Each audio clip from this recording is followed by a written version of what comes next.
मुफ्ती शाहरियार के इस बयान को सुनिए। अगर बात अच्छी लगे तो जरूर कमेंट माशाल्लाह लिखना। ये नहीं देखता कि मैं कलवा हूं, मगर मेरी बीवी चाहिए हुस्नो जमाल की देवी करीना।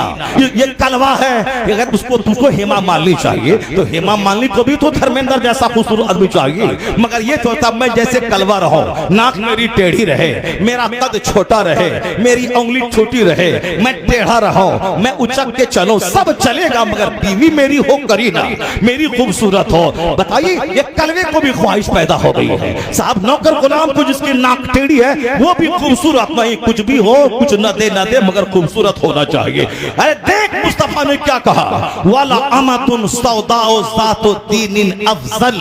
मुस्तफा कहते हैं काली कलोटी दीनदार औरत तेरे हक में बेहतर है। काली कलोटी दीनदार औरत तेरे हक में बेहतर है। ये नौजवान बोला नहीं नहीं, हुजूर ने कह दिया ठीक है, सरकार की बात सच्ची है, मगर मुझको खूबसूरत चाहिए। ठीक है बेटा, खूबसूरत चाहिए, खूबसूरत करके लाया। 4 दिन वो उसकी बीवी रही। 2-4 महीने के बाद इनका छोटा भाई इससे ज्यादा खूबसूरत था, नाक लंबी थी, आंख बड़ी थी, एट्रैक्टिव पर्सनालिटी थी, हैंडसम था, स्मार्ट था। चूंकि वो भी हैंडसम है, स्मार्ट है, खूबसूरत है, उनका दिल उसके छोटे भाई पे चला गया। अब बोलती है तुम मेरा शौहर हो, दिल्ली जाओ, कमा के लाओ, कार चाहिए, मकान चाहिए। गया वह कमाने के लिए, कहा कि अब मैं साल लग गया, अब मैं घर आ रहा हूं। कहा नहीं नहीं, यहाँ तेरा सारा काम चल रहा है, सब मजे में है, खेती बाड़ी हो रही है, दुकान चल रहा है, सब मजे में है, सारा काम चल रहा है, तुम वहीं रहो। 5 साल के बाद आना, एक शानदार सा घर बनाएंगे, शानदार सा बाग खरीदेंगे, शानदार सा महल बनाएंगे, शानदार सा स्विमिंग पूल बनाएंगे, उसमें हाथी घोड़ा होगा, खूब झूमेंगे, जिंदगी का एंजॉय करेंगे। अब ये वहां 4 साल कमा रहा है, फौजी फौज में है, यहाँ पड़ोसी मौज में है, सारा काम चल रहा है। अब जब वो कलवा वहां से आया है दिल्ली से, अब जब यहाँ देखा, अरे ये क्या हो गया, बीवी मेरी लूट गई, मेरा घर तबाह हो गया, मेरी बीवी लूट गई, ये क्या हो गया। अब बोल, तूने मुस्तफा की बात नहीं मानी थी ना, तुमने गोरी से शादी किया था ना, अब अगर घर लूट गया इसका जिम्मेदार तुम है। जो भी मुस्तफा की मुखालफत करेगा तबाही तय है, बर्बादी तय है, जिल्लत तय है। खिलाफे पैगंबर कसे रह गुज़ीर के हरगिज़ बमंज़िल लक़ाद रसीद। मुस्तफा के खिलाफ चलेगा कभी मंजिले मकसूद पर नहीं पहुंच पाएगा। सुभान अल्लाह। अल्लाह ने सारी जिंदगी का लुत्फ मुस्तफा की गुलामी में रख दिया है। माँ बाप को आंख दिखलाना, माँ को मारना, सास और ससुर की गुलामी करना, साली को अपनी और बाजी कहना, अपनी बहन को फूले से फोन तक नहीं करना, अपने भाई से दुश्मनी है, एक बालिश से जमीन के लिए मार धाड़ काट तलवार निकालना है। और साहब वो भाई जो साला है, भाईजान भाईजान भाईजान, अपने भाई को बुड्ढा कहना, उसको साहब उसका नाम बिगाड़ के बोलना, और वहां भाईजान भाईजान, जिस जमीन से पैदा हुआ, जिस पेट से पैदा हुआ, जो 9 महीना पेट में रखी, 2 साल खूने जिगर पिलाई, 12 साल नर्स की तरह कपड़े धो के तेरे पाखाने पेशाब वाले कपड़े को धोई, ये सारे एहसानात हो गए खत्म। सिर्फ एक लड़की का मुंह देखा, अब मुंह थोड़ा अच्छा था तो उसके मुंह की वजह से उसके माँ से भी प्यार हो गया, उसकी बहन से प्यार हो गया, अब वो अम्मी जान हो गई और अब्बा जान हो गए, अब साला भाई जान हो गए। और अपना जो भाई गोद में खिलाया था उसका क्या हो गया, अपनी जो बड़ी बहन जो गोद में लेके घंटों तुझको प्यार दिया था उसका क्या हो गया, जो अपना चाचा उसका क्या हो गया, अपनी पुफी का क्या हो गया, अपने भाई का क्या हो गया। बदतमीज अगर डिसिप्लिन नहीं है तो समझ लें कहीं न कहीं जरूर गड़बड़ का माहौल पैदा है। नहीं सुना आपने हमारे बुजुर्ग बोलते, इमाम आज़म अबू हनीफा रज़ी अल्लाह तआला अन्हु के सामने चंद बच्चे गेंद खेल रहे थे, गेंद गलती से उन बच्चों की गलती से इमाम के सामने आया, इमाम के सामने इमाम को देखकर सारे बच्चे सहम गए। वो बच्चे इमाम आज़म करोड़ों मुसलमानों के इमाम कैसे आगे जाएं, कोई बच्चा इस घर में घुस रहा है, कोई उधर भाग रहा है, कैसे वहां जाए। एक बच्चा ढठाई के साथ गया सामने, मौलवी साहब है तो क्या हो गया, ढठाई के साथ गया, गेंद लिया और अपना खेलने लगा। इमाम ने क्या कहा, लगता है कि बुनियाद में खता है, लगता है कि बुनियाद में खता है, लेकिन मेरे जैसे मौलवी की जबान से बात नहीं निकली थी। हम जैसे करोड़ों हनफियों के सरदार वली कामिल की जबान से जुमला निकला था। लोगों ने खामोशी से जब तहकीक की, पता चला वाकई बुनियाद में खता है, क्योंकि इमाम का जुमला था। इमाम का जुमला वो हकीकत पर मबनी हुआ करता है। इसलिए अपने घर में रिश्तों का ख्याल रखें, गुस्से पे कंट्रोल रखें, गुस्से पे कंट्रोल। अक्लमंद वो नहीं है जो सामने वाले को पछाड़ दे, अक्लमंद वो नहीं है। लैसा शदीदु बिस्सुरा इन्नमा शदीदुल लज़ी यमलिकु नफ्सहु इंदल ग़ज़ब। बुखारी शरीफ की हदीस में आया है कि वो शख्स पहलवान नहीं है जो सामने वाले को पछाड़ दे। The strong man is not the one who overcomes other. जो दूसरों पे कब्जा जमा ले, पछाड़ दे, वो स्ट्रॉन्ग नहीं है। The true strong, the true wrestler, सच्चा पहलवान, सच्चा मजबूत वो है जो who controls himself in the state of anger. जो गुस्से की हालत में अपने आप पर काबू कर ले, वही सबसे बड़ा पहलवान है। वही है सबसे बड़ा पहलवान जो गुस्से के वक्त में अपने आप पर काबू कर ले।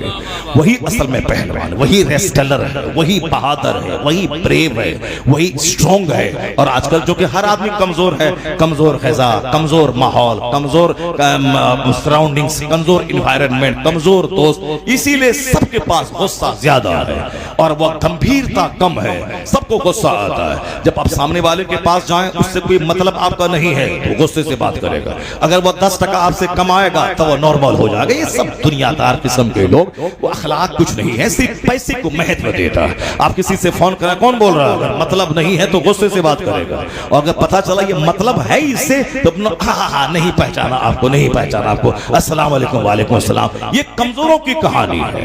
वो ऐसा नहीं कि पहचान लिया तब अब नॉर्मल हो गए। वो बाअखलाक नहीं, बाअखलाक वो है जिसका अखलाक सबके साथ हो, जिसका अखलाक हर हाल में अखलाक उसका हो। ये बदअखलाकी, ये बेहयाई, ये बदतमीजी बताती है कि समाज में नाजायज बच्चों की तादाद में इजाफा हो रहा है।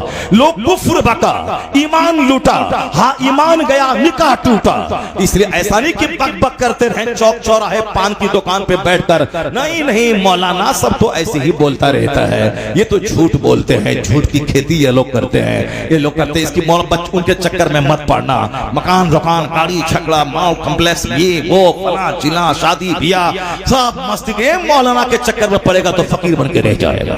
ना दौलत जमा करेगा, ना गाड़ी होगी, ना सामने वाला कोई वैल्यू देगा। वैल्यू चाहिए तो पैसा चाहिए, पैसा बोलता है, पैसा बोलता है। और जिस दिन वह पैसों की मौजूदगी में जलील होता है, जब अल्लाह ताला उसके कारोबार को ठप कर देता है, जब वह कहीं का नहीं रहता है, बेटी की शादी में नाचने कूदने में 10 करोड़ खर्चा किया, फैक्ट्री बिक गई, घर बिक गया, सड़क पे आ जाता है, तब उसके बाद आता है हजरत तावीज दे दीजिए, तावीज दे दीजिए। तावीज से ये काम होता है क्या?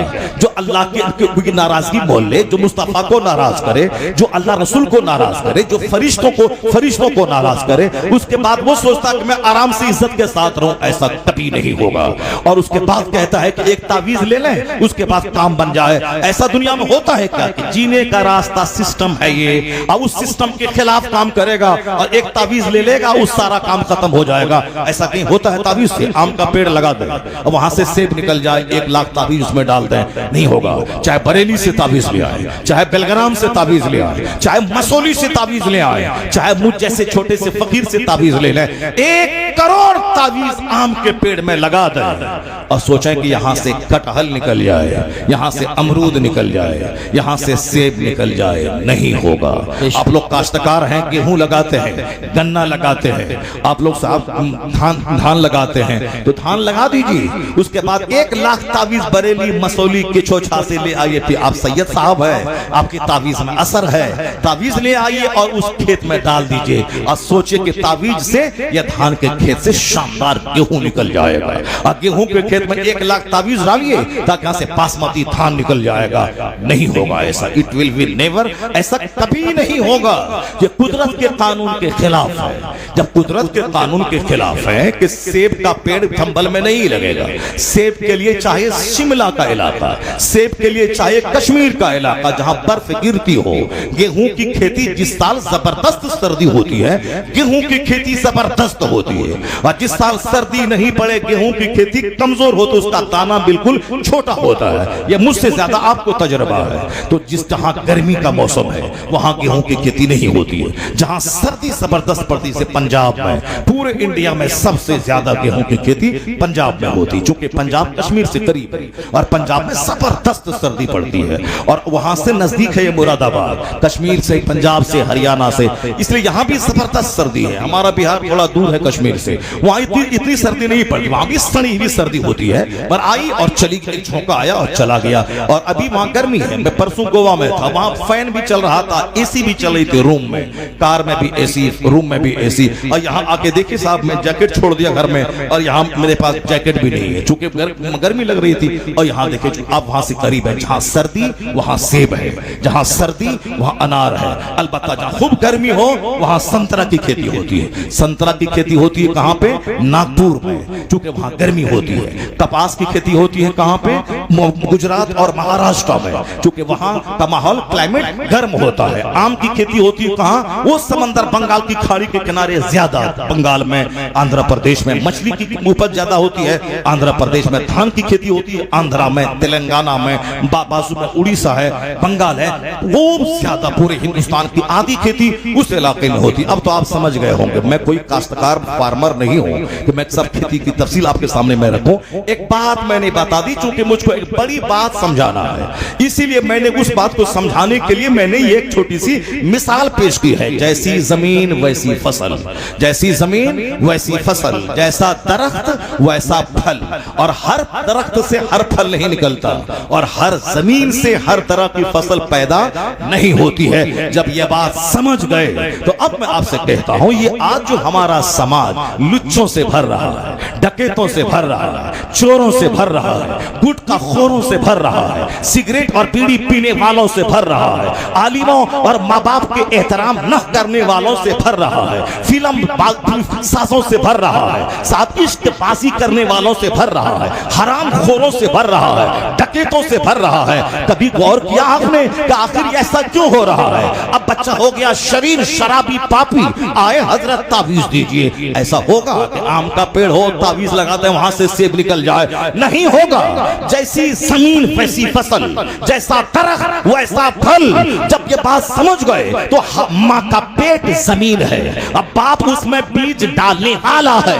अगर बीज खराब हो तो फसल खराब होगी, अगर जमीन खराब है फसल खराब होगी। तो हर पेट से कुतुब पैदा नहीं होता, हर जमीन से धान पैदा नहीं होता, हर जमीन से सेब पैदा नहीं होता।